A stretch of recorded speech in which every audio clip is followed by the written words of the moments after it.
Welcome to another Tide of Iron How to Play series. And the first thing we're going to talk about is organizing your troops. Basically, the two things you're going to want to do first are sorting into American and German troops and separating those guys. And then the next thing you're going to do is separate by unit type. As we talked about before, we have the regulars with their rifles level and the elites with their rifles lowered and at their waist. So we're going to sort these into piles and then put them into baggies to help making building squads a lot easier. Okay, so there's only a few types of squads that you really need to separate. You can put all your regulars in one pile. You can put all your leaders in one pile. You can put all of your elites in one pile. And then you can put all your special weapons teams, such as mortars and machine guns, together, because they're pretty easy to identify and there aren't that many of them and stuff. So now you want to get to squad building. And again, the colors don't really matter for the American player, except to differentiate if you're having 4-player, 3-player games and things like that. But the squad bases are used to separate the squads and stuff. So as we're building a squad, we know that the regulars only get 1 die.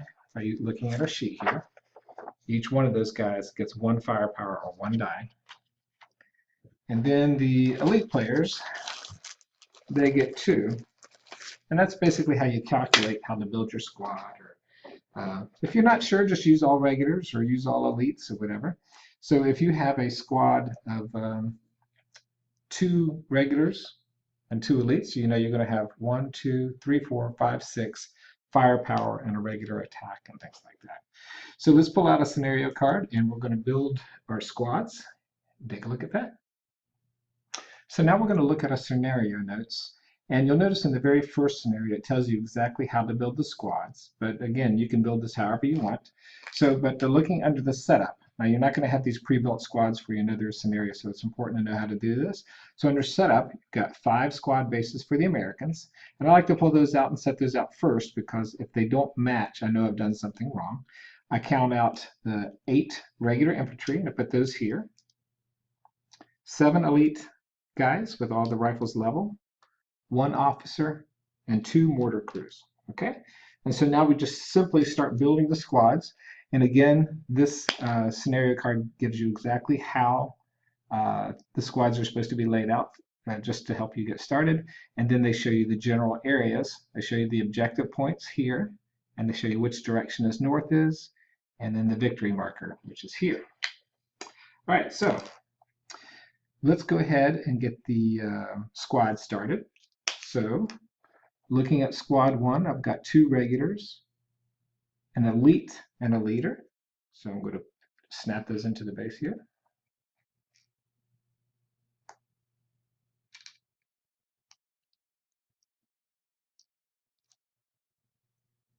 That's going to be squad 1.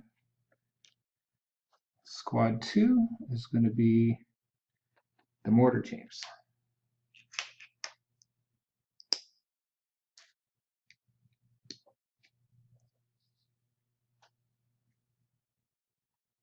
Now, one thing you can do as far as mortar teams, if you wanted to play around with it a bit, you can put mortar teams on separate squad bases and use 2 regular infantry on the base with them to help give them protective cover. So when they're being attacked, you can remove those regular infantry before your mortars to help keep your mortars alive as far as possible. And having 2 separate stands of mortars would allow you the flexibility of having more coverage on the field. Since their range is 8, you could put 1 here and put 1 there and move those guys up over here and get more coverage. So it's kind of neat how you can do separating the squads and stuff as opposed to other games that don't have that flexibility. All right, so we did squad 2. We're looking at squad 3, which is 2 elites and 2 regulars.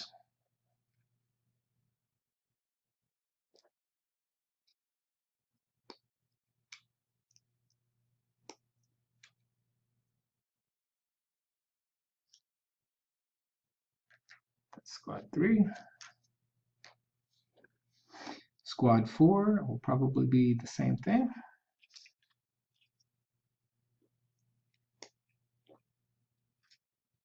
Two regulars. Well, sometimes you'll notice that these guys have a hard time going into pegs. and you can see that the bottom is just a little misshapen. I take a pair of pliers and kind of squish it down just a little bit so it doesn't completely smooth, but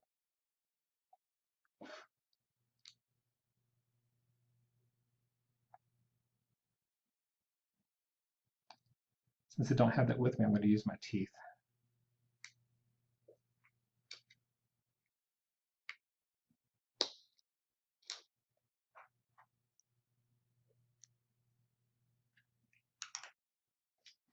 And I should have 4 figures left from my last squad. Put the regulars in the front.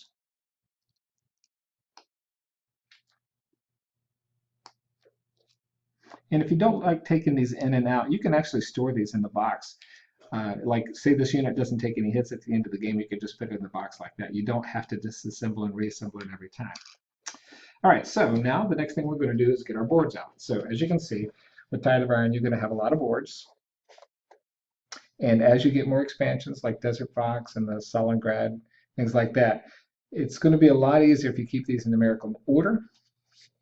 So you just sort these, and that way when you look at the scenario, you know that 1A is directly on the top, and you pull that out.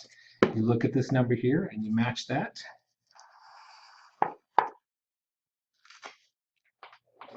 And then 11A will be in the back, and then you look for that orientation of that number there, and you match that. And now your board matches exactly what the scenario note says too. You get your little directional marker. I'll set that out here.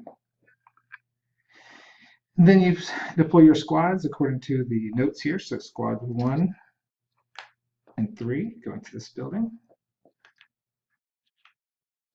Squad 4 goes here.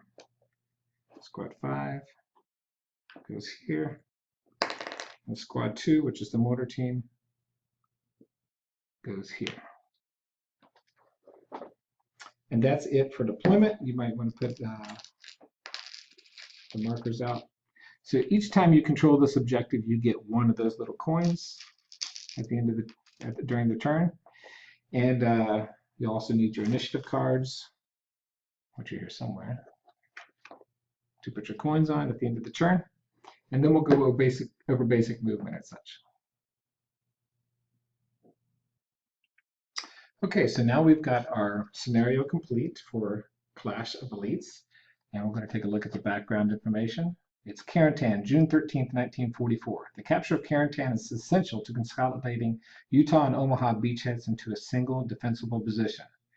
6 Fallschirmjäger regiments had evacuated the city on the 12th after running out of ammunition. Now reinforced by the SS Panzer Grenadiers, the German paratroopers have retaken part of the city. It's up to the 502nd Parachute Infantry to clear them out again, house by house. So the objective, if the Americans win if they control the victory objective hex at the end of game round 4. The Germans win if they're able to prevent it. And so the objective victory hex is here. I believe so. Yeah, so here's the this building right here will be our objective. And we'll just put anything on there for now, just to keep going. The Germans win if they prevent it. So we put our time marker out. And we track the number of turns it takes. So we've got our deployment set up exactly here. And now we have our player aid, and we're going to go through this step by step. So the game round consists of the action phase, the command phase, and the status phase. The order of initiative is each nation takes turn to execute actions. This continues until both nations are out of actions or choose to end their action phase. So in this particular scenario, the Americans get the initiative. Oh, sorry, the Germans get the initiative. Right, so they're going to get, and we're going to get 2 actions per turn. So 2 units get ordered before the next player gets their turn.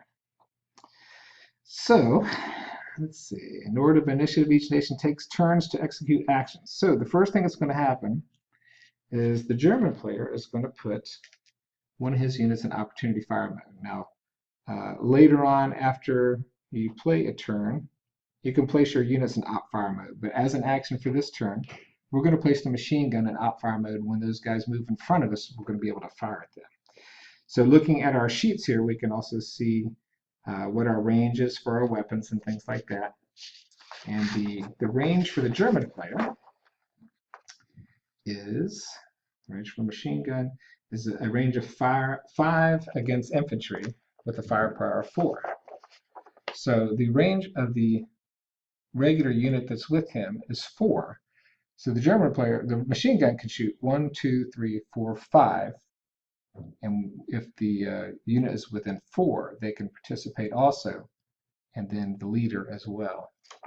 So another good idea, I was talking to some people today on Facebook, on the Tide of Iron Facebook fans group, and they were talking about cards. You can Xerox this and cut this into cards, and it makes it a lot easier because you can lay these directly on the side of the board, or maybe Fantasy Flight will come out with some of these, but the little cards being on the board help you look, understand where everything is, and also it'd be nice to make up a little terrain chart so you don't have to look in the rule book for that.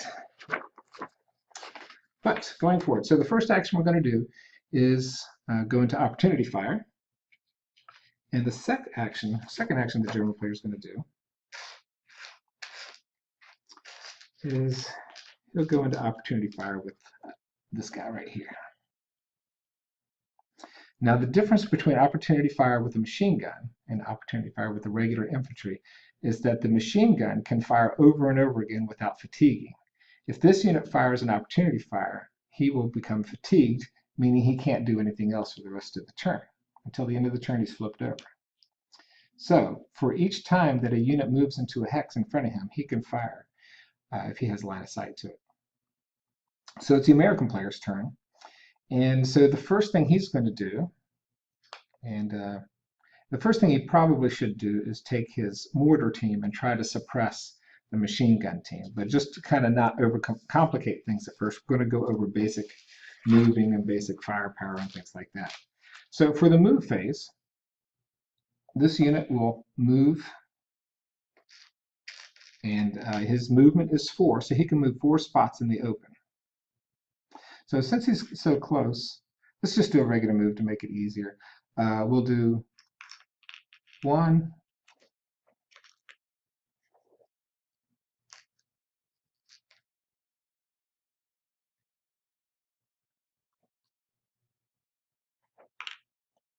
2, 3, and 4.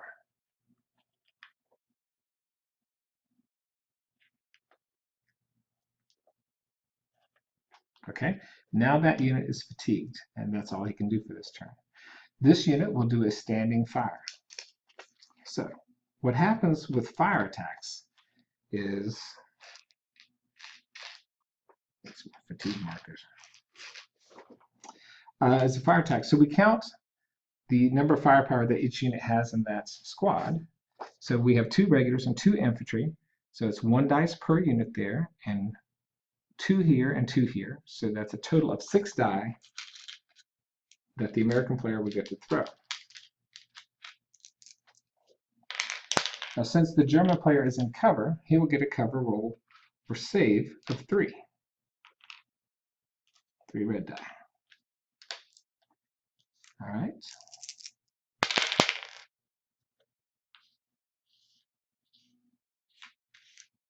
So since that's a normal attack within range, his normal range is 4. You can also do long range attacks.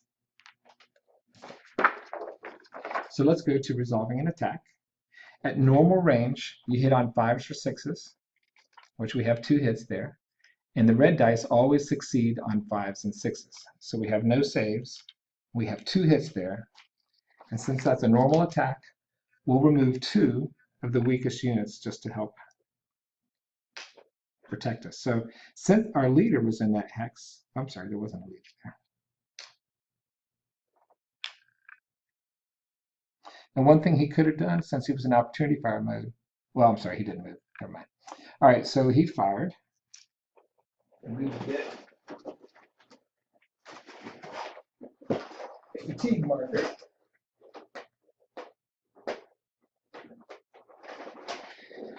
and place some fatigue on that unit. So now they've done two actions. One is a move over here, and the second is firing over here. So now it's the German player's turn. So these units have already taken an action. Since they're an opportunity fire, they cannot do anything except for opportunity fire. So this guy right here will fire at this hex right here. So he's got 2 regulars and 2 elites, totaling 6 die. We're in normal range. So that's 4 hits, but he's in cover, so he gets to roll three saves. And that's 2 saves, so 2 of those go away. But he does take 2 hits. So we remove 2 hits there. And now he is fatigued.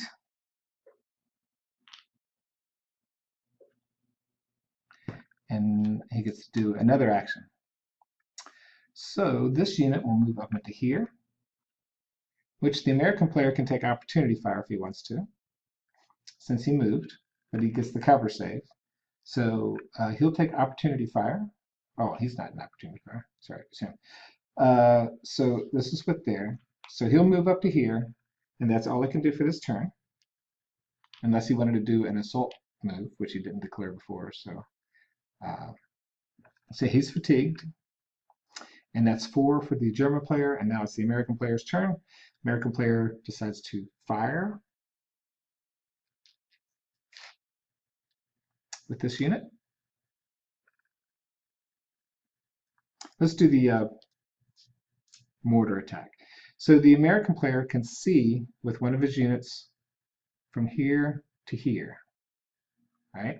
So he's going to do a mortar attack, which is 4 dice for this guy and 4 for this guy, and a suppressive attack. So suppression doesn't really affect a specific unit, but it affects every unit in the hex.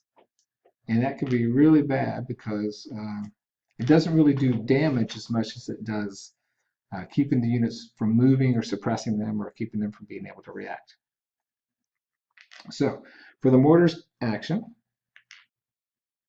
you'll be firing 8 dice and a suppressive attack against here. The range is 1, 2, 3, 4, 5, 6. So we're good there. We're in a normal range. We're hitting on 5s and 6s. So we're going through a little chart here. The German player will get 3 defensive dice. And that was 1 good save. So suppressive attack against the squad, it depends on the pre-attack condition of the squad. So the attack is against a squad in normal condition. We did 5 hits, and if 4+ hits, the squad is routed or destroyed. So the saving throw cancels one of those, bringing it down to a 4. So this squad is eliminated. And that's pretty awesome for the American player because this machine gun is very deadly to the game.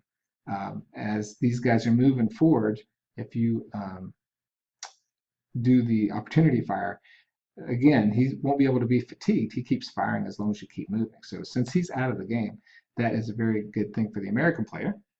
And now the American player will do his last action, which will be a movement for this guy right here.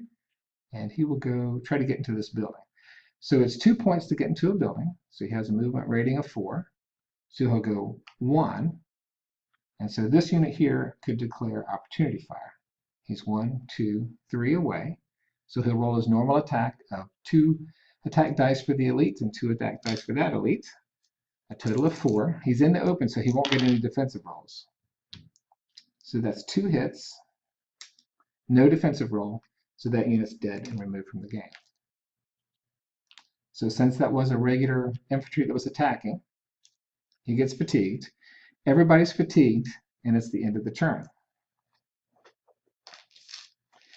All right, so the first thing that happens is you determine the control over the objectives. So the American player is still controlling this one. The German player is still controlling this one. You receive command and victory points. So each player will get 1 point of command for controlling their objectives. If the American player had taken over this objective, they would get a point for here and a point for there. But they haven't. I'm sorry, this is the objective, the control area. So if the American player took this over, they would get 2, and the German player would get nothing. All right, so receive command and victory points. Spend command. So now you have the decision of playing the command on your initiative card. So each player has a card used to track initiative, and that initiative is kept, those coins are kept there all the time during the game. It's not taken away from it. So once you spend it on there, you can't get it back.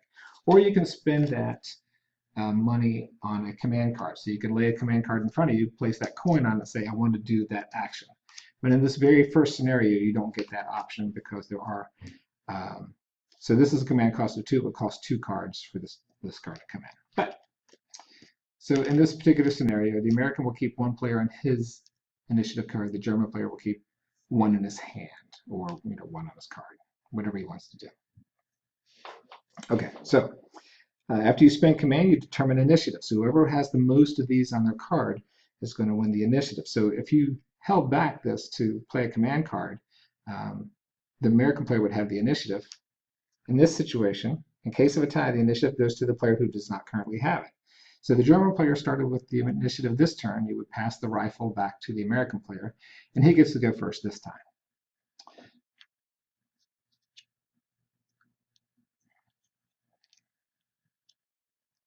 So now you draw strategy cards. In order of initiative, each nation draws 1 strategy card from the strategy deck of its choice, placing it face up in the HQ area. And that's here. It's already past the command phase, so you cannot use command cards for this turn, but next turn you could. And you can use action cards, things like this. So this scenario does not have any decks. So there's no cards in this scenario, but most of the scenarios in this game do. And it has a lot of nice flexibility as far as artillery, off-board support, ground support, all these different things. And as you get more and more expansions, you'll see the number of these cards increase, and the flexibility of the game increases too. And then also, other things you'll notice as the game goes on is that you'll have specialization tokens, which can go to different squads for bazookas and all kinds of things like that. So you remove all tokens, that's done. Now, in order of initiative, each nation may place any of their units in opportunity fire. So this is sort of like a free action for the American player. He does not want to place anybody in opportunity fire because everybody's going to be moving, and there is no opportunity fire with a mortar team. And then for these guys, they're going to be attacking, so I don't think you have to worry about anything there.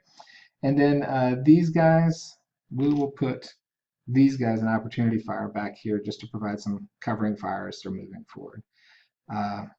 Actually, let's put these guys in opportunity fire. Okay, so we're past the opportunity fire mode, and now you do squad transfers. So if we had 2 damage, two missing units here and 2 missing units here, we could like move these 2 guys over to this squad and do a squad transfer to make a full squad from 2 hurt ones. So since there's no squad to no empty slots here to transfer it to, we're just going to leave it like it is. And that is pretty much it for squad transfers. So scenario reinforcements and events. In order of initiative, nations receive any special reinforcements dictated by the scenario and resolve any special events. In this scenario, there's nothing like that. And then we'll advance the round marker. All right, so now it's the next turn, and we begin the same actions over again. You take a unit, and you decide if you want to do the actions that are listed under game actions. So let's talk about the game actions real quick. First, we have advance. The unit may advance up to its full movement value after the active unit has completed its movement and is fatigued. So an example of that is this guy moves up 1, 2, 3, 4. After that, he's fatigued. Concentrated fire. The active unit fires against the enemy with its full firepower. So we take a look at our firepower sheet, and we're going to do a full firepower concentrated attack from here to there, to this squad right here. So counting what we have a leader who is in range, we have an elite who is in range, and we have 2 regulars. So the regulars fire with 1 dice apiece. The officer has a firepower of 1, and the elite has a firepower of 2. Since he's in a building, he has a cover of 3.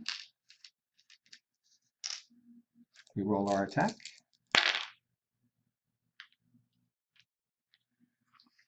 We did 2 successes against that unit, rolling our cover. 1, so only one of those goes through, and we are going to keep one of those guys.